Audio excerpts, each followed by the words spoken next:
Hello friends, आप सभी का के आयुर्वेदा क्लासेस में स्वागत है। और अभी हम लोग रचना शारीर पढ़ रहे थे, तो आज फिर से हम रचना शारीर का चैप्टर नंबर 6 स्नायु शरीर पढ़ेंगे। ठीक है, तो स्नायु शरीर को इंग्लिश में क्या कहते हैं? सिंडेस्मोलॉजी कहते हैं। तो आइए स्टार्ट करते हैं। स्नायु शरीर का ये सिलेबस है।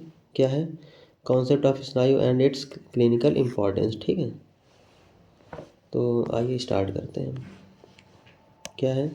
स्नायु का वर्णन, इसको क्या कहते हैं? सिंडेस्मोलॉजी कहते हैं। ठीक है, इंग्लिश में क्या कहते हैं? इसको सिंडेस्मोलॉजी कहते हैं। फिर क्या है? स्नायु विज्ञान, स्नायु विज्ञान को क्या कहते हैं? सिंडेस्मोलॉजी कहते हैं। सिंडेस्मोलॉजी को और क्या कहते हैं? स्नायु विज्ञान कहते हैं। ठीक है, फिर क्या है? The science of ligament. क्या बोला? The science of ligament. Clear? या द स्टडी ऑफ लिगामेंट, जहाँ पर हम लिगामेंट का अध्ययन करते हैं या स्टडी करते हैं, उसे हम क्या कहते हैं? या जो लिगामेंट की साइंस होती है या स्टडी होता है, उसे हम क्या कहते हैं? सिंडेस्मोलॉजी कहते हैं या स्नायु विज्ञान कहते हैं। क्या कहते हैं? स्नायु विज्ञान। आइए इसका परिचय देखते हैं। क्या है?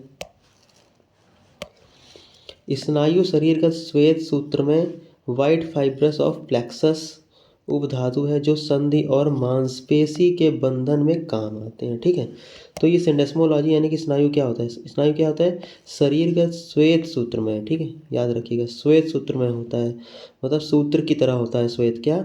वाइट फाइब्रस ऑफ प्लेक्सस कहते हैं। ठीक है, ये क्या है? उपधातु है, जो संधि और मांसपेशी, ध्यान दीजिएगा, जो संधि और मांसपेशी क्या करती है? बंधन में कार्य करती है। किसमें? बंधन में कार्य करती है। फिर स्नायु का स्वरूप सूत्रमय होता है। जैसे मैंने कभी थोड़ी देर पहले आपको बताया था कि स्नायु का समूह क्या, स्नायु का स्वरूप क्या होता है? सूत्रमय होता है, सूत्र के तरह होता है, जो संधि बंधन में सहायक होते हैं। किस में सहायक होते हैं? संधि बंधन में सहायक होते हैं। क्लियर? संधि बंधन में। एवं सीवन यानी कि सूचर के कार्यों में भी काम आते हैं। किसके कार्यों में आते हैं? सीवन यानी कि सूचर के कार्यों में भी काम आते हैं। ठीक है,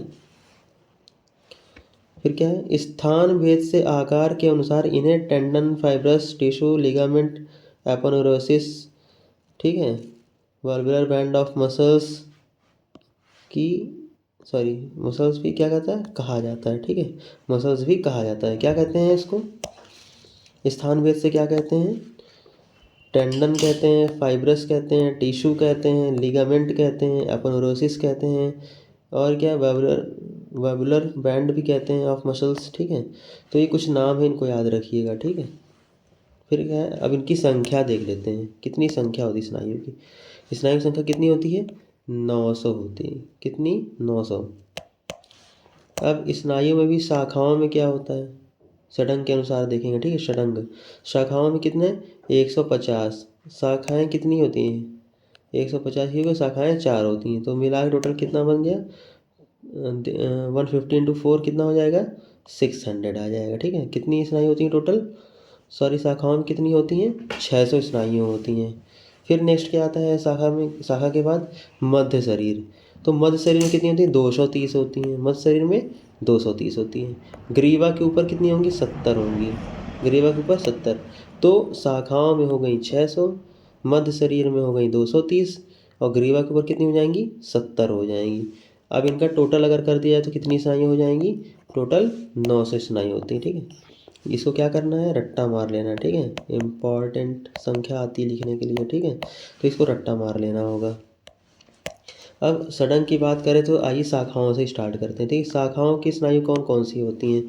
तो पैर की अंगुलियों में क्या होता है? पैर की अंगुलियों में कितनी स्नायु होती हैं? ठीक है, 6 स्नायु होती है एक में, और उंगली कितनी? 5 होती हैं, तो टोटल कितनी हो गई? 30 स्नायु हो जाएंगी। पाद, तल, कूर्च और गुल्फ में कितनी हो गई? 30 हो गई। ठीक, जंघा में कितनी हुई? 30 हुई। जानों में कितनी? 10। फिर आगे क्या दिया हुआ है? उरों में कितनी हो जाएंगी? 40 हो जाएंगी। वंशड़ में 10। ये पूरा याद करना है। ठीक है, पूरा क्या करना है? पूरा का पूरा रट्टा मारना है। ठीक है, रट्टा मारना होगा तभी याद होगा। तो टोटल स्नायुएँ कितनी हो जाएंगी? 150 इंटू 4 यानी कि 600 स्नायु हो जाएगी। ठीक है, तो ये शाखाओं की स्नायु थी। अब आइए मध्य शरीर की स्नायु देखते हैं। मध्य शरीर में कहाँ कहाँ होती है, तो कटी में होती है। कितनी होती है, 60 होती है। पीठ में कितनी होती है, 80 होती है। पार्श्व में कितनी, 60। उरहा में कितनी, 30। ठीक है। अच्छा, कटी का मतलब क्या होता है, कटी का मतलब क्या होता है, कटी का मतलब कमर। ठीक है, तो कुल स्नायु कितनी हो जाएंगी, 230। एक बार और देखेंगे, तो मध्य शरीर में कटी में कितनी, 60। पीठ में कितनी, 80 होती हैं। पार्श्व में कितनी, 60। उरहा में कितनी होती हैं, 30। टोटल कितनी हो गई, 230 हो गई। ठीक है। अब ऊर्ध्व चतुर्वृत्त की बात करते हैं। ऊर्ध्व चतुर्वृत्त या ग्रीवा के ऊपर की स्नायु क्या क्या होती हैं, तो ग्रीवा में कितनी होती हैं, 36 होती हैं। ग्रीवा में 36 हो गई। सिर यानी कि मूर्धा में कितनी होती हैं, 34 होती हैं, यानी कि 34 कहते हैं। कुल स्नायु कितनी हो जाएंगी, 70 हो जाएंगी। ये कहाँ की, ग्रीवा के ऊपर की हो जाएंगी। तो ग्रीवा में कितनी हो जाएगी, 36 हो जाएंगी। सिर में 34 होंगी और टोटल कितनी आ जाएंगी, 70 आ जाएंगी। ठीक है, टोटल 70 स्नायु आ जाएंगी। अभी क्या है, स्नायु के प्रकार और उनके स्थान देखते हैं। तो स्नायु के प्रकार क्या आ जाएगा, उसका एक अच्छा सा श्लोक दिया है और इस श्लोक को याद करना होगा। कभी भी स्नायु लिखने के लिए आएगा तो श्लोक लिख देंगे तो उसका हमें एक्स्ट्रा मार्क्स मिलते हैं। ठीक है, तो इस श्लोक लिख लिख के याद करेंगे और ये कंप्लीट नोट्स है। ठीक है, इसके लिए आप कुछ बनाना नहीं है, ये एकदम कंप्लीट नोट्स दे रखा है मैंने, तो बस आप इसको कंप्लीट करिए। ठीक है, इस श्लोक को याद करना है। क्या है इस श्लोक, प्रोनाउंसिएशन ध्यान से देखिएगा। क्या है, स्नायुष चतुर्विधा विद्यातस्तु सर्वानिबोध में प्रतानवत्यो वृत्ताश पृथ्वयश्च सुशिरस तथा। किसके अनुसार, सुश्रुत शास्त्र के अनुसार। एक बार और देखेंगे, स्नायुष चतुर्विधा विद्यातस्तु सर्वानिबोध में प्रतानवत्यो वृत्ताश पृथ्वयश्च सुशिरास तथा। ठीक है, तो स्नायु के प्रकार कितने बताए गए हैं, चतुर्विधा, यानी कि 4 प्रकार बताए गए हैं। ठीक है, तो क्या लिखा हुआ देखिए, स्नायु के प्रकार, स्नायु को 4 प्रकार के होते हैं। कौन कौन से, प्रतानवती स्नायु, प्रतानवत्यो बोला ना, प्रतानवत्यो मतलब प्रतानवती स्नायु। क्या, फिर क्या बोला, वृत्ताश मतलब वृत्त स्नायु। फिर क्या बोला, पृथ्वयश मतलब पृथुल स्नायु, पृथ्वयश को पृथुल कहते हैं। फिर क्या बोला, सुशिरास तथा मतलब सुशिर स्नायु। तो स्नायु टोटल कितनी, 4 होती हैं, प्रतानवती स्नायु, वृत्त स्नायु, पृथुल स्नायु और सुशिर स्नायु हो जाएगा। ठीक, ये 4 प्रकार की स्नायुएं होती हैं। अब किसके अनुसार था वो, आचार्य सुश्रुत के अनुसार था। ठीक है, अब कुछ स्नायु की संख्या हम देख लेंगे। ये मैंने एक चार्ट बनाया है, तो आचार्य इसको यह पूरा याद करना पड़ेगा। ठीक है, इम्पॉर्टेंट नहीं, मोस्ट इम्पॉर्टेंट। ठीक है, इसको क्या मारना है, रट्टा मारना होगा। ठीक है, तो क्या है, चरक संहिता में टोटल 900 स्नायु बताई गई हैं। अष्टांग हृदय में भी 900 बताई गई हैं और अष्टांग संग्रह में भी 900 बताई गई हैं। सारंग संहिता में भी 900 बताई गई है। भेल संहिता में भी 900 बताई गई, सुश्रुत में भी 900 बताई गई है और भाव प्रकाश में भी। मीन्स की जितनी फेल हैं ये, इन सभी में कितनी स्नायु बताई गई हैं, 900 स्नायु बताई गई। ठीक है, आइए आगे देखते हैं क्या बोला है। स्नायु के स्थान देखते हैं, स्नायु के स्थान। ठीक है, तो पहला क्या है, प्रतानवती स्नायु। 4 प्रकार की स्नायु बताई गई थी ना, प्रतानवती, वृत्त स्नायु, पृथुल स्नायु और सुशिर स्नायु।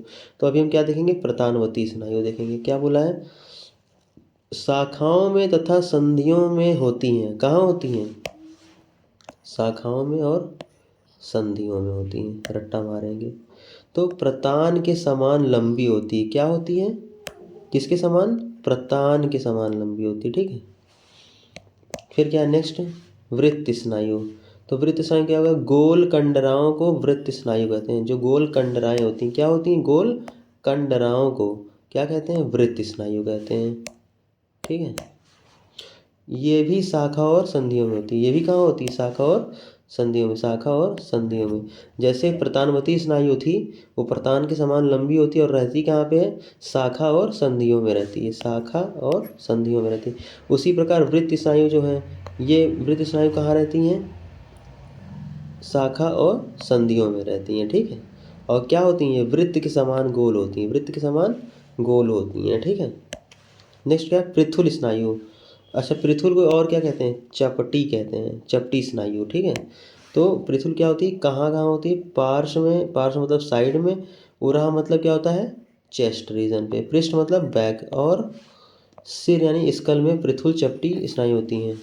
तो देखिएगा ध्यान से, पार्श्व में यानी कि साइड में होती हैं, उरा यानी कि चेस्ट में होती हैं, पृष्ठ यानी कि बैक में, और सिर मतलब स्कल में। यहाँ पे क्या होती हैं सारी, पृथुल यानी कि चपटी स्नायु होती हैं। क्या होती हैं, चपटी स्नायु होती हैं। नेक्स्ट क्या है, सुशिर स्नायु, यानी कि चौथी स्नायु क्या हो गई, सुशिर स्नायु। ये कहाँ होती है, आमाशय यानी कि स्टमक में होती है, पक्वाशय यानी इंटेस्टाइन में होती है, तथा वस्त यानी यूरिनरी ब्लैडर में सुशिर स्नायु होती है, ठीक है। कहाँ कहाँ होती है, आमाशय में स्नायु होती है, पक्वाशय में होती है सुशिर स्नायु, तथा वस्ती यानी कि यूरिनरी ब्लैडर में सुशिर स्नायु होती है, ठीक है। तो अब स्नायु के कार्य भी देख लेते हैं, ठीक है भाई। अगर स्नायु है तो उसे कुछ कार्य भी होंगे, तो कार्य क्या होगा, इस श्लोक के फॉर्म में देखेंगे।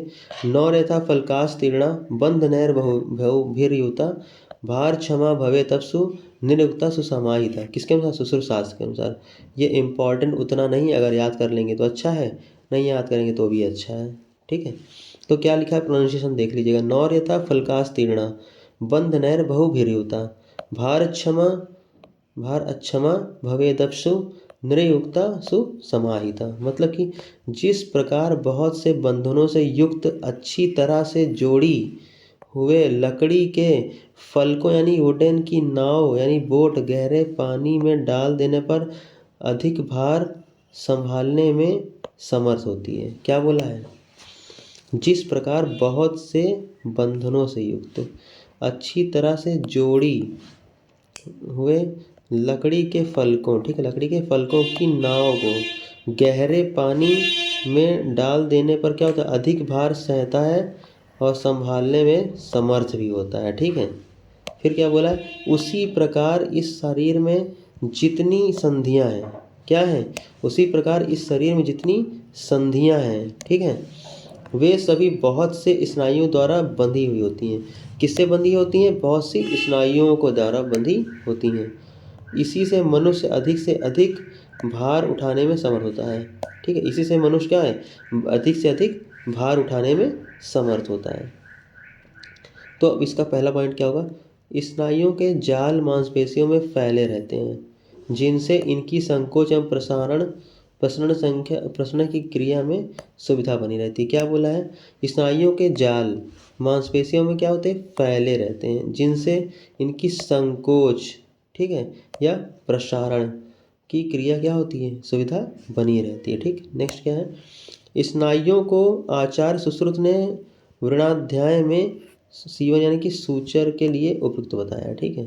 व्रणाध्याय में, ठीक, जहाँ पे व्रण के बारे में बताया गया है व्रणाध्याय, वहाँ पे क्या है, सीवन यानी कि सूचर के लिए उपयुक्त बताया, ठीक है, सूचर के लिए उपयुक्त बताया है, ध्यान दीजिएगा, ठीक है। आगे क्या है, स्नायु बंधन से ही हमारा शरीर दृढ़ यानी कि मजबूत रहता है। स्नायु बंधन से क्या होता है, हमारा शरीर दृढ़ रहता है। स्नायु के आधार पर शरीर भारी वजन यानी कि हैवी वेट उठाने में समर्थ होता है। अब ये आप समझ लीजिए स्नायु कितनी इंपॉर्टेंस है। क्या बोला जा रहा है, स्नायु बंधन से ही हमारा शरीर दृढ़ होता है यानी मजबूत होता है, ठीक है। स्नायु के आधार पर शरीर क्या करता है, भारी वजन को उठाने के लिए समर्थ होता है, ठीक। बहुत इंपॉर्टेंट पॉइंट है। अब ये समझ लीजिए स्नायु कितनी इंपॉर्टेंस है शरीर में। तो शरीर के प्रत्येक भाग को एक दूसरे से जोड़ने से स्नायु क्या होती है, सहायक होती है। शरीर के प्रत्येक भाग को क्या करेंगे, एक दूसरे से जोड़ने से क्या हो जाएगा, ये सहायक हो जाएंगे, ठीक है। अब क्या नेक्स्ट क्या दे रखा है, स्नायु का महत्व देखते हैं, ठीक है। एक बार और इस पॉइंट को, शरीर के प्रत्येक भाग को जोड़ने से स्नायु क्या होती है, सहायक होती है। शरीर स्नायु क्या करती है, शरीर के प्रत्येक भाग को एक दूसरे से क्या करती है, जोड़ती है, ठीक है। चलिए अभी आगे क्या देखते हैं हम लोग, श्लोक हमारा क्या है स्नायु का, ठीक है। आगे का श्लोक देखेंगे, ठीक। क्या लिखा है, न हस्तीनि न वेश्यो न शिरा न च संध्या व्यापद स्थिता हन्योर्युथा स्नायु शरीर नाम। किसका है, आचार्य सुश्रुतशास्त्र का है, ठीक है, सुश्रुतशास्त्र के अनुसार है ये, क्लियर। तो एक बार और हम लोग इस श्लोक को देखेंगे। क्या बोला है स्नायु का महत्व में, न हस्तीनि न वा वेश्यो न शिरा न च संध्या व्याप अधिस्तथा हन्योर्युथा स्नायु शरीरिणाम। ठीक है, तो इस श्लोक को याद करना कोई उतना इम्पोर्टेंट नहीं है, अगर याद कर लेंगे तो बहुत अच्छा रहेगा। ठीक है, नहीं याद करेंगे तो कोई दिक्कत नहीं है। ठीक, तो अब इसका हिंदी देखते हैं क्या है। पीड़ित यानी कि इंजर्ड हुई स्नायु जितनी व्याकुलता उत्पन्न करती है उतनी ही पीड़ा अस्थि पेशियों सिरा और संधियों पर आघात होने से भी नहीं होती। अब आप ये समझ लीजिए इन्होंने क्या बोला, आचार्य सुश्रुत ने क्या बोला, पीड़ित यानी कि इंजर्ड हुई स्नायु जितनी क्या करती, व्याकुलता यानी सीवियर पेन होता है। ठीक है, अगर कोई स्नायु इंजर्ड हो जा रही तो क्या होता है, सीवियर पेन होता है, उतना पीड़ा जो है आपका अस्थि पेशियाँ सिरा धमनियों पर आघात होने से भी नहीं होता। मतलब कि जितना पेन स्नायु की पीड़ा से होता है, यानी स्नायु में इंजर्ड होने पर पीड़ा होती जितनी, उतनी अस्थि के टूटने पर नहीं होती, पेशियों पे सिरा और संधियों पर आघात लगने से भी उतनी पीड़ा नहीं होती जितनी पीड़ा स्नायु के इंजर्ड होने से होती है। ठीक है, फिर क्या है, सभी स्नायु शरीर में मांस अस्थि और संधियों के बंधन है। सभी स्नायु क्या है, अपने शरीर में मांस अस्थि और संधियों के क्या है, बंधन है। ठीक है, फिर क्या है, ये बंधन बहुत क्या होते हैं, मजबूत होते हैं। बंधन क्या होते हैं, बहुत मजबूत होते हैं। सभी संधियां स्नायुओं द्वारा बंधी होने से भार वहन करने में समर्थ होती हैं। और जो सारी स्नायुएं होती हैं वो क्या होती हैं, बंधी होने से। ठीक है, संधियां जो हैं वो स्नायुओं द्वारा, किसके द्वारा, स्नायुओं के द्वारा बंधी होती हैं, जिससे क्या होता है, अधिक से अधिक भार को वहन करने में समर्थ होती हैं। ठीक है, नेक्स्ट पॉइंट क्या है, स्नायुओं के पीड़ित स्थान में बहुत पीड़ा होती है। अब स्नायु, पहले बात हुई ना कि जहाँ अगर स्नायु इंजर्ड हो रही तो क्या होती है, बहुत पीड़ा होती है। वही चीज़ बोला है यहाँ पे, स्नायुओं के पीड़ित स्थान में बहुत पीड़ा होती है। जैसे जैसे ठीक है, जैसे शरीर के जिस अंग में मोच आ जाए यानी स्प्रेन आ जाती है, वहाँ महीनों तक पीड़ा बनी रहती है। ठीक है, जैसे क्या है, शरीर में जिस अंग में क्या आती है, मोच आती है यानी स्प्रेन होता है, वो क्या होता है, महीनों तक पीड़ा उसमें बनी रहती है। ठीक है, नेक्स्ट क्या है आगे, और कभी कभी तो वह अंग काम करना ही कम कर देता है। कभी कभी क्या करता है, वह अंग काम करना ही कम कर देता है, लॉस ऑफ फंक्शन। ठीक है, अतः स्नायु का अस्थि संधि पेशी आदि की अपेक्षा विशेष महत्व। ठीक है, ये सब क्या है, विशेष महत्व है। क्लियर, क्या बोला है, अतः स्नायु का अस्थि संधि पेशी आदि की अपेक्षा विशेष महत्व, क्योंकि क्या है, जरा से इंजर्ड हुई और पेन बहुत अधिक होता है। ठीक, तो आपका स्नायु क्या है यहीं पे फिनिश होता है। श्लोक जो मैंने इंपॉर्टेंट लिखवाया उस श्लोक को याद करना होगा, बाकी ये नोट्स बना के अच्छे से पढ़ लेंगे। अच्छा, एक चीज़ मैंने और शॉर्ट में बना के रखी है यहाँ पे, देखिए प्रतानवती स्नायु जो होती है ना, तो प्रतानवती स्नायु कहाँ होती है, शाखाओं में होती है और संधियों में होती है। वृत्त स्नायु कहाँ होती है, शाखाओं में होती है और संधियों में होती है। पृथुल स्नायु कहाँ होती है, पार्श्व उरा पृष्ठ सिर, 4 जगह होती है। सुशिर स्नायु कहाँ होती है, आमाशय पक्वाशय और वस्ती में होती है, 3 जगह होती है। ठीक है, एक बार और देखें, प्रतानवती स्नायु कहाँ है, शाखाओं में और संधियों में। वृत्त स्नायु कहाँ है, शाखाओं में और संधियों में। पृथुल स्नायु कहाँ, देखिए वृत्त स्नायु और प्रतानवती स्नायु क्या है, दोनों सेम है। और पृथुल स्नायु को देखते हैं, पार्श्व उरा पृष्ठ सिर, तो ये अलग चीज़ है। ठीक है, याद करना होगा। ठीक, पृथुल स्नायु कहाँ कहाँ होती है, पार्श्व में होती है, उरा में होती है, पृष्ठ में और सिर में होती है। अच्छा, सुशिर स्नायु कहाँ कहाँ होती है, सुशिर स्नायु कहाँ कहाँ होती है, आमाशय पक्वाशय और वस्ती में, इन 3 जगहों पर सुशिर स्नायु होती है। क्लियर, आई थिंक आपको लेक्चर समझ में आ गया होगा, और जो कुछ भी आपको ना समझ में आया वो मुझे आप कमेंट बॉक्स में लिख सकते हैं। ठीक है, तो आज का लेक्चर यहीं पे ख़त्म करते हैं। स्नायु हमारा क्या हो गया, कंप्लीट हो गया। ठीक, और मेरा वीडियो आपको अच्छा लगा हो या मेरा लेक्चर आपको अच्छा लगा हो तो प्लीज़ उसे लाइक करिएगा। ठीक है, लाइक करिएगा, शेयर करिएगा, कमेंट करिएगा, और लास्ट में क्या करना होगा, सब्सक्राइब करना होगा। ठीक है, सब्सक्राइब करना होगा। चलिए, थैंक यू।